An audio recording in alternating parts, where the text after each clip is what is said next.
மெய்யாகவே வெற்றிதான் நம் ஆண்டவராய் இயேசு கிறிஸ்து வெற்றி சிறந்த அவர் நாயகன். அதனாலே எந்த சூழ்நிலைகள் வந்த போதிலும் வேதத்திலே பார்ப்போம் என்று சொன்னால் ஆதியாகமம் 3:15 வாசிக்கப்படும் பொழுது பிசாசானுக்கு ஒரு பெரிய பயம். அவர் உன் தலையை நசுக்குவார். அந்த வார்த்தையை கேட்ட உடனேயிருந்து யார் தலையை நசுக்குவது என்பதிலே இருந்து ஆண் பிள்ளைகளை எல்லாம் பின்தொடர்ந்து வந்து வேதத்திலே நாம் பார்க்கிறோம். ஏரோது ராஜா முதல் கொண்டு என்ன செய்தாரே, ஆண் பிள்ளையை இயேசு கிறிஸ்து பிறந்தது முதல் கொண்டு நசுக்க வேண்டும் என்று சொல்லி அந்த வானமண்டலத்தின் பொல்லாத சத்துடைய காரியமாக இருந்தது. ஆனாலும் சிலுவையில் இயேசு கிறிஸ்து என்ன செஞ்சார் சொன்னா தலையை நசுக்கி வெற்றி சிறந்தார். இன்னும் அவன் கொடுக்கப்பட்ட காலங்கள் அந்த வாழும் மாத்திரம் தான். அதனாலே அது ஒண்ணு செய்ய முடியாது. ஆண்டுடைய வருகையில் அதுவும் என்ன செய்ய முடியும், தோல்வியை சந்திக்க முடியும் என்று சொல்லி நாம் அறிந்திருக்கிறோம். மெய்யாகவே அது வெற்றி தான். எல்லாம் நன்மைக்கு கர்த்தர் எது செய்தாலும் தேவ பிள்ளைக்கு நன்மைதான்.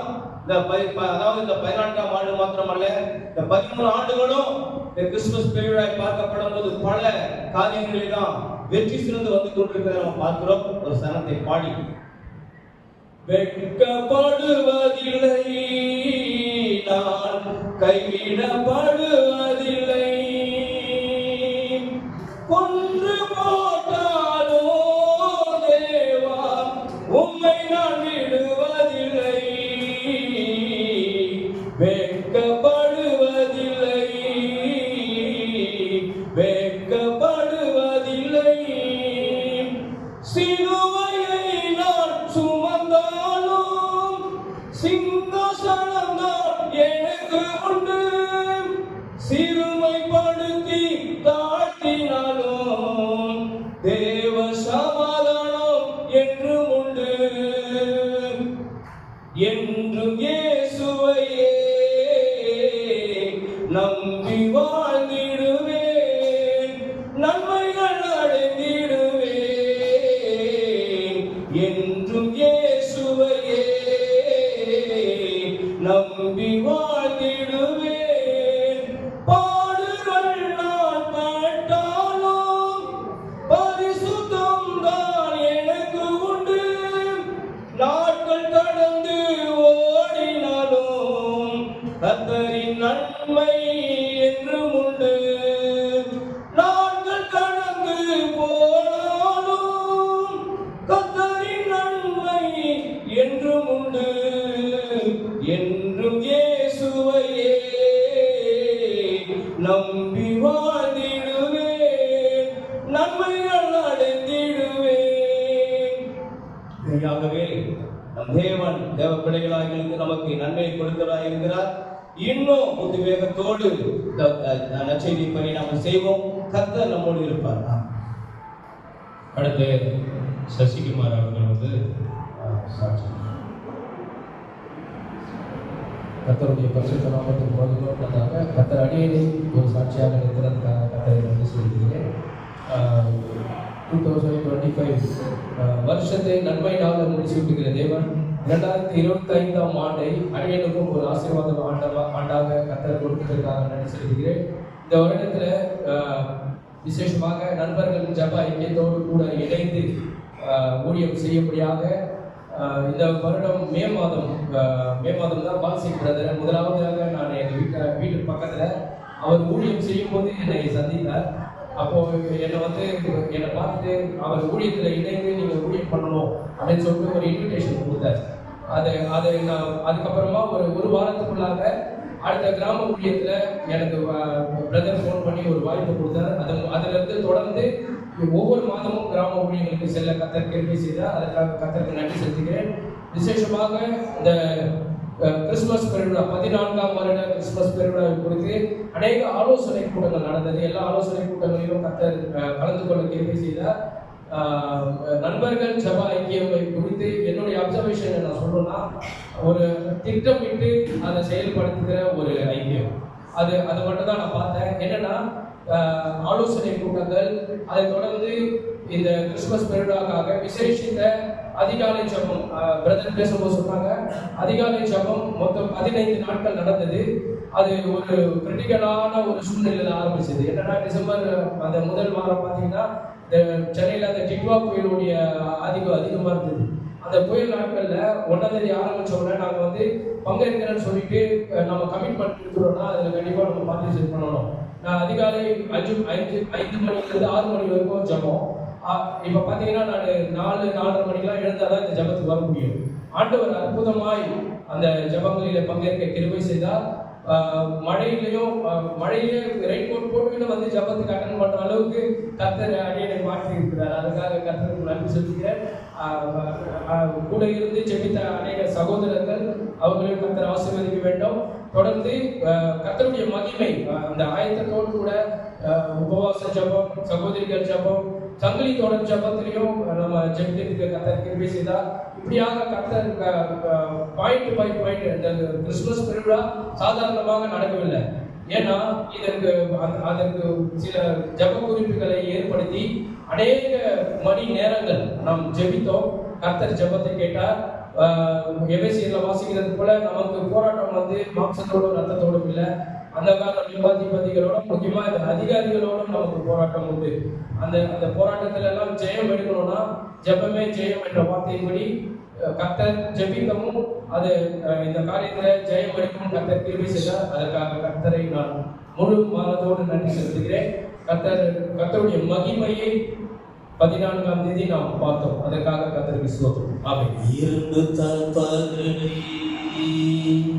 முறித்து போடும் ஜெபம், இரும்பு தாழ்பால்களை முறித்து போடும் ஜெபம், வெண்கல கதவை உடைத்து நொறுக்கும் வல்லமையுள்ள ஜெபம், வெண்கல கதவை உடைத்து நொறுக்கும் வல்லமையுள்ள ஜெபம், ஜெபமே ஜெபமே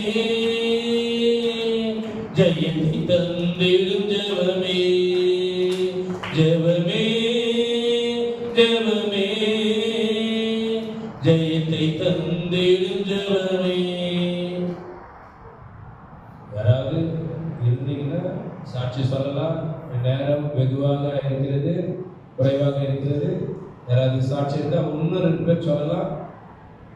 இல்லை அடுத்த செக்ஷனுக்கு நம்ம போற மாதிரி இருக்கும். நேரம் குறைவாக இருக்கிறது, அதனால ஒரு சில நிமிடங்கள் மாத்திரம் எடுத்துக்கொள்ளுமாறு அன்போடு. கர்த்தருடைய பரிசுத்த நாமத்துக்கு ஸ்தோத்திரம். என்னை சாட்சியா இருக்கிறதுக்கு கர்த்தருக்கு ஸ்தோத்திரம். என்ன சாட்சினா, நம்ம 13 வருஷம் நடக்கணும். அந்த 13 வருஷத்துல நம்ம மீட்டிங்க்கு 3 போலீஸ் தான் வருவாங்க. ஆனா இந்த வருஷம் 10 போலீஸ் வந்தாங்க. அந்த 10 போலீஸும் அவங்களுடைய செல்போன்ல நம்மளுடைய நிகழ்ச்சியை படம் முடிச்சாங்க. இதுவே பெரிய அற்புதம். இதை விட பெரிய அற்புதம் எதுவுமே இல்லை. ஏன்னா அவங்க இதை நம்மளை வகை தேடி கொண்டுட்டாங்க. என்னன்ட்டு நம்ம ஏதாச்சும் பண்ணணுமா வகை, அதாவது என்ன இது பண்ணலான்ட்டு. ஆனால் ஆண்டவர் நேர்த்தியாக நடத்தினார். கர்த்தருக்கு ஸ்தோத்திரம். அது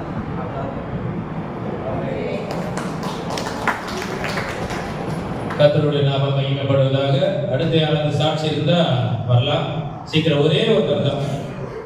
அடுத்தது வேற யாராவது தவிர்க்க முடியாமல் நான் சாட்சி சொல்லணும்னு நீங்க நினைப்பீர்கள் என்றால் வரலாமே தவிர மற்றபடி நேரம் குறைவாக இருக்கிறது. கர்த்தருடைய பரிசுத்த நாமத்துக்கு ஸ்தோத்திரம் உண்டாவதாக. கர்த்தருடைய கிருபையினால இந்த 2014வது கிறிஸ்துமஸ் திருவிழாவை கர்த்தர் சிறப்பாக நடத்தினாரு. நிறைய ஜெபித்தோம். இந்த ப்ரோக்ராம்லாம் அந்த கிரவுண்ட்ல இந்த ரோட்டில் வச்சிருந்த மாதிரி சிறப்பாக பண்ணிக்க முடியாது.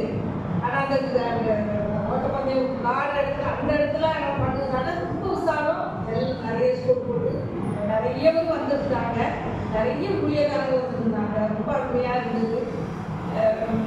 ஐயா இப்போ செய்தி கொடுக்கூடாது அப்படின்னு சொல்லியிருந்தாங்க. ஆனால் ஐயா நம்ம இருக்கவங்க ஐயா பார்த்தது ரொம்ப சந்தோஷமா இருந்தது. சரி, ஐயா ஒரு பெரிய ஊழியக்காரங்க அங்கே கொண்டு வந்திருக்காரு. சரி, அவங்க எப்படியாவது ஒரு சின்ன 2 வார்த்தை சொல்லி நிறைய ஜெபம் பண்ணுவாங்க அப்படின்னு நான் பார்த்து கொண்டே இருந்தேன். அதுக்கு கொஞ்சம் வாய்ப்பு இல்லாத கூட இருந்தது. கொஞ்சம் நானும் சோர்ந்து தான் இருந்தேன். மற்றபடி எல்லா காரியமும் உண்மையாகவே ஒரு எல்லா மக்களும் சிறப்பாக அதை கவனிச்சாங்க. அதே போல் போலீஸ்காரங்களும் நிறைய பேர் வந்துருந்தாங்க. அவங்களும் தேவ செய்தியை அவங்களும் கேட்டாங்க. அவங்களுக்கும் அது ஒரு ஆசீர்வாதமாக இருக்கும். அவங்களும் ரசிக்கப்படுவாங்க. ஏன்னா எந்த வார்த்தையும் ஒரு நாளும் வீணா திரும்புவது அல்ல. எதை நம்ம அனுப்புகிறோமோ அது அந்த காரியத்தை கர்த்தர் நிறைவேற்றுவார் என்ற அந்த வசனம் ரொம்ப முக்கியமானது. அதனால கர்த்தர் சிறப்பாக நடந்தார். நான் பயப்படும் நாங்கள் தொடர்ந்து ஒரு நாள் கூட அது விட்டுறக்கூடாதுன்னா ஓடி ஓடி எந்த வேலையிலையும் அந்த ஊழியத்தை நம்ம நிறைவேற்றணும். ஒரு மாதத்துலேருந்து 2 மாதம் வரைக்கும் நம்ம இந்த கிராம ஊழியர்கள் எல்லா ஊழியர்களையும் ஆண்டவர் நமக்கு சிறப்பாக நம்ம சோகங்களை ஆரோக்கியத்தை கொடுத்து அழகாக நடத்தி இருக்கிறாரு. நம்ம இந்த இது ரொம்ப முக்கியமான ஒரு கிறிஸ்துமஸ் பெருவிழா. இதை எப்படியா நன்றாக ஆண்டவர் நடத்தி கொடுப்பாரு அப்படின்ற ஒரு பெரிய நம்பிக்கை ஜெபம் அதிகம் எல்லாரும் இணைந்து ஜெபித்தாங்க. கர்த்தருடைய நாம மாத்திரம் மகிழ்ப்பட்டது என்பதே கடவுளுக்கு நன்றி சொல்லி இப்பொழுது சாட்சியை நிறைவு செய்கிறேன். கர்த்தர் நாம மாத்திரம் மகிழ்ப்பட்டோம். கர்த்தருடைய நாமம் மகிமைப்படுவதாக. இந்த நாளிலும் அடியேனே ஒரு சாட்சியாக தேர்தலை கர்த்தரை சோதரிக்கிறோம். இந்த நாளில் அந்த கிறிஸ்துமஸ் பெருவிழாவை பற்றி ஒரு சில வார்த்தைகள் சொல்லணும்னா முழுசா சொல்லிட்டு தான் வரணும். இப்படி இருக்குன்னா ஆரோன் பிரதர் சொன்னாங்க, நம்ம 2025ஆம் வருடம் நடைபெற்ற ஊழியர்களை அனைத்தையும் நீங்க சொல்லணும்ட்டு நம்ம ஒவ்வொரு மாசமும் ஒவ்வொரு 4 கிராமங்களுக்கு நாம் செல்லுகிறோம். அதை நம்ம ஒவ்வொரு சொல்லணும், அதுக்கே ஒரு 1/4 மணி நேரம் ஆகணும். இருப்பினும் அவர் சொல்லணும்னு பிரயாசப்பட்டார். கர்த்தருக்கு சித்தமான நேரம் இருக்குமானால் அதை அப்புறம் சொல்லலாம். இப்போ அந்த கிறிஸ்துமஸ் பெருவிழாவின் சாட்சியின் போது நம்ம 6 மாசத்துக்கு முன்னாடியே அனைவருமே அதனுடைய ஆலோசனை கூட்டத்துல ஒவ்வொரு காரியங்களும் இணைந்து நம்ம ஜெபத்தோடு செயல்பட்டோம். அநேக நிகழ்வுகள் மாற்றங்கள் இருந்தது. அது எல்லாருக்குமே தெரியும். அந்த ஆலோசனை கூட்டத்துல யார் யார் இந்த ஸ்பீக்கரை பண்ணணும்னு கடைசியா நம்ம ரஞ்சித் சொன்ன ஒரு நல்ல ஒரு ஆலோசனை ஜெபத்தோடு அந்த டைரக்டர் ரெவரண்ட் ரமேஷ் ஐயாவை அவர்கள் போடலான்னு சொல்லும் போது சரி அனைவருக்குமே அவங்க யாருன்னு நம்மளுக்கு தெரியாது. ஆனா நம்ம ரஞ்சித் அண்ணா சொல்லும் போது ஓரளவுக்கு அங்க கரெக்டான பர்சன்ட தான் சொல்லுவாங்க, மற்றபடி எல்லாரையும் சொல்ல மாட்டாங்க. அந்த நம்பிக்கையின் பேரில அவங்கள புக் பண்ணிட்டோம். புக் பண்ணிட்டு தொடர்ந்து நம்ம தனி ஜபத்திலையும் குடும்ப ஜபத்திலையும் நம்ம ஜபத்தோடு கடந்து வரும்போது போன மாசம் 22ஆம் தேதி, ஏன்னா உங்களுக்கு எல்லாம் தெரியணும் இந்த கிறிஸ்துமஸ் பெருவிழாவின் நிகழ்வுகள் ஆலோசனை கூட்டத்திற்கு வர்றவங்களுக்கு தெரியும், வராதவங்களுக்கு கண்டிப்பா தெரியாது. 22ஆம் தேதியே போலீஸ் ஸ்டேஷன்ல பர்மிஷன் கொடுத்துட்டோம். கொடுத்தவொடனே அவங்க என்ன சொன்னாங்க, இங்கெல்லாம் நீங்க போட முடியாதுன்னு சொன்னாங்க. எங்க அந்த அம்பேத்கர் சிலையாண்ட போட முடியாது சொன்னா நாங்க சொன்ன ஒரு 4 மாதங்களுக்கு முன்பாக தான் அங்க நம்ம ஆல்பர்ட் சாலமோனை வைத்து நம்ம போடப்பட்டது. அதையும் நாங்க காட்டிட்டு இது மாதிரி சொல்லும் போது இல்ல நீங்க இங்க போட முடியாது, நீங்க சாரி நாங்க கேட்டதே எங்கன்னா இங்க போட முடியாதுன்னு தெரியும், அம்பேத்கர் சிலையாண்ட போட முடியாதுன்னு தெரியும். அங்க லாஸ்ட்ல அந்த 5 லைட்ல கேட்டோம், அங்கதான் ஒரு 500-600 சேர்கள் போட முடியும்னு. அங்க கேட்கும்போது உங்களுக்கு நாங்க கொடுத்தோம்னா எல்லாரும் வந்து கேட்பாங்க என்ற ஒரு கேள்வியோடு அந்த இடத்துல கொடுக்க மாட்டோம், நீங்க அம்பேத்கர் சிலை தான் சொல்லிட்டாங்க. நாங்க சொன்னோம் 500 சேர் போடணும். அப்படி சொல்லும் போது அவர்கள் சொன்ன ஒரு வார்த்தை வந்து அந்த அம்பேத்கர் சிலையில இருந்து நீங்க கொஞ்சம் தள்ளி போட்டுங்க, போட்டு அங்க இருந்து நீங்க சைடா நீங்க எவ்வளவு நாளா ஆக்கிரமிப்பு பண்ணீங்க, நாங்க உங்களுக்கு பாதுகாப்பு கொடுக்கிறோம் என்று எழுத்து வடிவத்துல அந்த நாங்க கொடுத்த அந்த லெட்டர் பேட்ல இன்ஸ்பெக்டரே கூப்பிட்டு வச்சு அது சொன்னதை எல்லாருமே பார்த்து அந்த இது கூட நம்ம வீட்டுல தான் இருக்கு.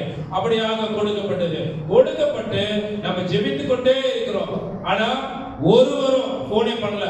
ஐஎஸ்ஓ சொல்லப்படுகிற அந்த இடத்துல நம்ம சின்ன நற்செய்தி கூட்டம், குடும்ப ஆசீர்வாத நற்செய்தி கூட்டம் போடும் போது ஒரு 4 நாளுக்கு முன்னாடியே அவங்க வந்து என்ன சொல்லுவாங்க, போன் பண்ணி என்ன பண்றீங்க, ஏது பண்றீங்க, என்னென்ன நிகழ்வுகள் இருக்கிறது என்பதை அவர்கள் கேட்டு அறிந்து கொள்வார்கள். ஆனா இந்த பெரிய மீட்டிங்கு யாருமே போன் பண்ணல. சரியாக அந்த அடுத்த நாளுக்கு சனிக்கிழமை கோடி நட்டு இருக்கும், அதில் டீம் லைட் கோடி நட்டு இருக்கும். அப்போ போன் வருது, என்ன பண்றீங்க, நீங்க ஸ்டேஷனுக்கு வாங்க. ஸ்டேஷனுக்கு போய் பார்த்தா அங்க ஒரே வார்த்தை சொல்லிடுறாங்க, நீங்க பண்ணவே கூடாது. எங்க விளையாட்டு போட்டி வைக்க போறோம்னா இந்த மாதிரி கபடி கிரவுண்ட் சொன்னோன்னா கபடி கிரவுண்ட்ல நீங்க வைக்க முடியாது, கார்பரேஷன் பர்மிஷன் வாங்கணும். கார்பரேஷன் பர்மிஷன் வாங்கணும்னா அங்க இருக்கிற நாகராஜ் என்ற சகோதரர் தான் அதை வந்து ஆக்கிரமிப்பு பண்ணி வச்சிருக்காரு. அவர் என்ன சொல்றாரு, என்ன தவிர்த்து யாரும் வர மாட்டாங்க, நான் தான் அதோடைய இன்சார்ஜ் என்று அவரு ஆடித்தரமா. ஆனா அவர் கடைசி வரைக்கும் நம்மளோட இணைந்து பயணித்தார். ஸ்டேஷன்ல வந்தாரு, ஏசியை பார்த்து பேசுறது, இன்ஸ்பெக்டர் பேசுறது. கடைசி வரைக்கும் அவர் ஆண்டவருடைய பிள்ளை பட்சத்துல அவர் கிளீனிங்ல இருந்து எல்லா காரியத்திலுமே நம்மளோட இருந்தார். கர்த்தரை ஸ்தோத்திரிக்கிறார். அப்படி சொல்லும் போது இவங்க கொடுக்கவே மாட்டேன்ட்டாங்க. கொடுக்க மாட்டேன்னு சொன்னா அவரு சொன்னோன்னா சரி நீங்க ஒரு விளையாட்டு போட்டி வச்சீங்கன்னு சொல்லிட்டாங்க. அதுக்கப்புறம் ஸ்டேஜ் போட ஆரம்பிச்சிடும். ஸ்டேஜ் பார்த்தோம்னா நம்ம எப்பவுமே போடுறது 20 அடி ஸ்டேஜ் போடுவோம், கம்மியா போட மாட்டோம். அந்த தெரு சின்னதா இருக்கிறது நிமித்தமாய் அந்த இடத்துல என்ன பண்ணோம், 16 அடி நம்மளே ஒரு சூஸ் பண்ணி 16 போதும் சொல்லப்பட்டு போடப்பட்டு அதுல இருந்து கொடி லைட் கேட்டு எல்லாம் 40 ஆல்ஜென் லைட் எல்லாம் கட்டப்பட்டது, எல்லா டீம் லைட் எல்லாம் கட்டப்பட்டது. அங்க வந்து போலீஸ்காரர் பார்த்துட்டு இன்ஸ்பெக்டர் போன் பண்ணிட்டாரு. இன்ஸ்பெக்டர் ஸ்ட்ரெயிட்டா வண்டி எடுத்துட்டு வந்து இங்க நின்றுட்டு நீங்க எப்படி இங்க போடுவீங்க, ஐயா நீங்க தானே போட சொன்னீங்க, கொஞ்சம் தள்ளி போட சொன்ன, நான் இங்க போட சொல்ல அம்பேத்கர் சிலை. நாங்க சொன்னோம் அம்பேத்கர் சிலையில போடுறோம், 500 சேர் அங்க போட முடியாது, போடுறதா இருந்தா நாங்க போடுறோம், ஆனா நீங்க பாதுகாப்புன்னா அப்படின்னா நீங்க கேன்சல் பண்ணுங்க அப்படின்னு சொல்லிட்டாங்க. நாங்க சொன்ன எல்லா வேலையும் முடிஞ்சிச்சு, நீங்க எப்படி நாங்க கேன்சல் பண்ண, நாங்களும் போராடிட்டு இருக்கிறோம். ஒரு பக்கம் ஸ்தோத்திரம் பண்ணிட்டு இருக்கோம், ஒரு பக்கம் மாம்சத்தின் பிரகாரம் போராடிட்டே இருக்கிறோம். அதுக்கப்புறம் அவர் என்ன சொன்னாரு, அதெல்லாம் கொடுக்கவே முடியாதுன்னு போயிட்டாரு. நீங்க ஏசியை வந்து பாருங்க. ஏசியை போய் பார்த்தா நாங்க ஒரு 10 பேர் போறோம், அங்க வேற யாரை குறிச்சே பேசல, எங்களை குறிச்சு மாடிக்கு போறோம், கண்ணா முன்னாடி பேசுறாங்க. இவங்க நினைச்சா பண்றவங்களா, அதெல்லாம் பண்ணவே கூடாது. யாருடைய நிகழ்வுலாம் தெரியல, யார் இந்த மாதிரி சொல்லி கொடுக்கறவங்களா தெரியல. ஆனா ஏசி அந்த அளவுக்கு வைராக்கியமா கொடுக்கவே மாட்டேன்ட்டாரு. அதுக்கப்புறம் நான் போயிட்டு நாங்க எல்லாரும் போயிட்டு நாங்க கேட்கும் போது, இங்க ஹரிச்சந்திரா கிரவுண்ட் போன வருஷம் கொடுத்தது யார் தெரியுமா, நான் தான் கொடுத்தேன், அதுக்கு எவ்வளவு பிரஷர் தெரியுமான்னு சொன்னாரு. அப்பதான் நினைச்சேன், இல்லையா இந்த மாதிரி நாங்க சின்ன பசங்க தெரியும் அப்படின்னு சொன்னாரு. அப்ப வந்து நாங்க சொன்னோம், அங்க வந்த போலீஸ்காரங்களை கேட்டு பாருங்க, நாங்க அந்த அளவுக்கு கண்ணியமாய் நடந்து கொள்வோம், நீங்க கொடுக்கிற ஒவ்வொரு ஆலோசனையும் உங்க வழிமுறைகளும் நாங்க கடைபிடிப்போம் சொன்னோம். அப்படி சொல்லியும் அவர் கொடுக்கவே மாட்டேன்ட்டாரு. அதுக்கப்புறம் அந்த நாளிலே ஒரு சிலர் அநேகருக்கு போன் பண்ணாங்க. போன் பண்ணது நிமித்தமா நீங்க விளையாட்டு போட்டி வச்சீங்க, ஆனா செய்தியாளர் வரக்கூடாது. நாங்க எவ்வளவு சொன்னோம், ஐயா அந்த பிறப்பின் செய்தி தான் வரும், வேற தவறா ஒன்றும் இருக்காது, எந்த ஒரு நிகழ்வும் நடைபெறாதுன்னு சொன்னோம். இருப்பினும் அவர் செய்தியாளர் வேற ஒண்ணுமே கேட்கல, செய்தியாளர் வேற எதுவுமே அவங்க கேட்கல, அவங்க வரக்கூடாது. அதுக்கப்புறம் ஒரு ஆல்டர்னேட் பண்ணோம். சரி ஓகே, ஆண்டவர் வந்து யாரை கொண்டுடா பேசுவாரு, அதனால வந்து செய்தியாளர் வேண்டாம். நம்ம ஜான் மனோகரன் அந்த நடுவுல ஆண்டவரை பற்றி அவருடைய வருகை இது பிறப்புக்கு முன்பாக இருக்கும் அந்த நிகழ்வு குறித்தும் அந்த பிறப்பிலிருந்து அவருடைய வருகையை குறித்து ஒரு 5 நிமிஷம் நீங்க எக்ஸ்பிளைன் பண்ணுங்க, அதுவே போதுமானது அப்படின்னு அங்க சொல்லப்பட்டது. ஆனால் அதுவும் மாறி போச்சு, நேரங்கள் அதிகமானது நிமித்தமா உண்மையுமே எல்லாரும் சாட்சி சொன்ன மாதிரி அந்த பப்பட் ஷோ மூலமா ஆண்டவருடைய நாமம் அந்த இடத்துல மகிமைப்பட்டது. அது மாத்திரமல்ல, அந்த நாளிலே அந்த பகுதியிலே இருக்கும் அனைத்து திருச்சபை போதர்களும் ஒன்றுபட்டார்கள். அவங்க சொன்ன ஒரு வார்த்தை, நாங்கெல்லாம் இருக்கிறோம், இருப்பினும் அவங்க எப்படி இப்படி சொல்லுவாங்க, நாங்க அங்க நடத்தக்கூடாதுன்னு சொன்னா நாங்க தான் அதை சொல்லணும் எப்படின்ட்டு அவங்களும் ரொம்ப கோவப்பட்டாங்க. இருப்பினும் அந்த இடத்துல ஆண்டவருடைய நாமம் மகிமைப்பட்டது. அது மாத்திரமல்ல, ஒரு தாய் ஒரு நல்ல பொட்டு வச்சுட்டு ஒரு அந்த கோப்பையை வாங்கினேன், இது என் பையன் வாங்கினா, முதல்ல வாங்கினா, அதுல வந்து நீ பயப்படாதே, நான் உன்னுடனே இருக்கிறேன் என்ற அந்த வார்த்தை அவங்க வீட்டுல போய் சேர்ந்துச்சு. அது மாத்திரம் இல்ல, அந்த நாளிலே உண்மையுமே அநேக அற்புத அடையாளங்கள் நடந்தது. அந்த போலீஸ்காரங்க மத்தியில கூட நம்ம இரக்கம் பாராட்டினார் கர்த்தர். அந்த எஸ்ஐ அந்த அளவுக்கு நம்மளுக்கு ஒத்துழைப்பு கொடுத்தாரு. இருப்பினும் அவங்களுடைய நோக்கம் வந்து அது இல்லை. ஏன்னா அந்த இன்ஸ்பெக்டர் கூட நல்ல மனுஷன் தான். லாஸ்ட்ல வந்து ஒரு அக்கா போனாங்க, நம்ம இதை முடிச்சுட்டு போனாங்க. ஒரு சகோதரி, 2 சகோதரிகள் விளையாட்டு போட்டியை முடிச்சுட்டு ஒரு சரியா 7 மணிக்கு போனாங்க. போகும்போது அவர்கள் நைட்டு சொன்ன ஒரு வார்த்தை, அந்த இடத்துல ஒரு இனோவா கார்ல நாமத்தை தரித்து கொண்டு 5 பேர், எங்க அந்த 5 பேர் அங்க நின்று கொண்டு என்ன கலவரம் செய்யலாம் என்று அவங்க நம்ம ரொம்ப உன்னிப்பா பார்த்து கொண்டு இருந்தாங்க. அவங்க யாரும் தெரியல பிரதர், நாங்களும் பயந்துட்டு வந்துட்டோம். ஆனா போலீஸ்காரங்களுடைய சூழ்நிலை என்னன்னா, நெருப்பு மேல இருந்த நிக்கிற மாதிரி இருந்தது. ஏனென்றால் சிறு பிள்ளைகள் மற்றும் பெண்கள் அநேகர் இருந்தாங்க. அந்த இடத்துல ஒரு கலவரம் வந்து விட்டதுன்னா அது வந்து எப்படி போனா இந்தியா லெவல்ல போயிடுன்ற அந்த அச்சத்துல தான் அவர்கள் வந்து நமக்கு வந்து உண்மைமே அவங்க சொன்னாங்க 2 பேர் 3 பேர் தான் வருவாங்க. இந்த நாளில 15 பேர் வந்து நமக்கு தூதர்களை போல பாதுகாப்பை தந்தார்கள். உண்மைமே நற்செய்தியாளர்கள் போய் சேர்ந்துச்சு. அந்த போடப்பட்ட அனைத்து சேர்களும் நிரப்பப்பட்டது. அதிகபட்சம் ஒரு 100 பேருக்கு இந்து மக்களுக்கு, ஆண்டவரை அறியாத ஜனங்களுக்கு சென்றது. அதே ரொம்ப சந்தோஷமா அந்த நாளிலே மனமகிழ்ச்சியோடு நாங்க வந்து வீட்டுக்கு திரும்பணும். இது உண்மைமே ஆண்டவருடைய நாமத்தை மகிமைப்பட்டது. அதற்காக கர்த்தரை ஸ்தோத்திரிக்கிறோம். அடுத்தபடியாக கிறிஸ்துமஸ் பெருவிழாவின் வரவு செலவு கணக்குகளை அதை துவக்க முதல் பார்த்திருந்த சகோதரர் ஸ்டான்லி அவர்கள் வந்து இந்த வரவு செலவு பற்றி அவர்கள் அறிவிப்பு கொடுப்பார்கள்.